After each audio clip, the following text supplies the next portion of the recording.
សូមស្វាគមន៍មកកាន់កម្មវិធីប្រគំតន្ត្រី Grid Live Rock Show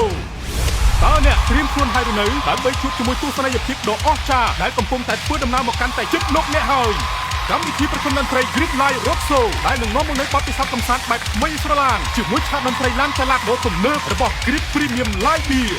ទម្លាក់ភាពតានតឹងផ្លាស់ប្ដូរបរិយាកាសថ្មីជាមួយកម្មវិធីប្រគំតន្ត្រី Grid Live Rock Show បំភ្លេចរាល់ភាពនឿយហត់រៀបរសជាតិស្រាលស្រទន់របស់ Grid Premium Live អមជាមួយឆាកប្រគំតន្ត្រីដែលនឹងចូលខ្លួនមកអង្រួននិងកំដរអារម្មណ៍លោកអ្នកកុំភ្លេចស្រែកច្រៀងនិងហូរសប្បាយតាមចង្វាក់ភ្លេងហើយចាប់យក Grid Premium Live ក្នុងដៃជួបជាមួយក្រុមតន្ត្រីនិងក្រុមចាន់ DJ ចាក់ភ្លេងល្បីៗជួបគ្នារយៈពេល2ថ្ងៃនៅថ្ងៃទី1ទី2ខែសីហាខាងមុខនេះនៅទីតាំងដីឡូរោងចក្រទឹកកកសុកហេងក្រុងសួងខេត្តត្បូងឃ្មុំ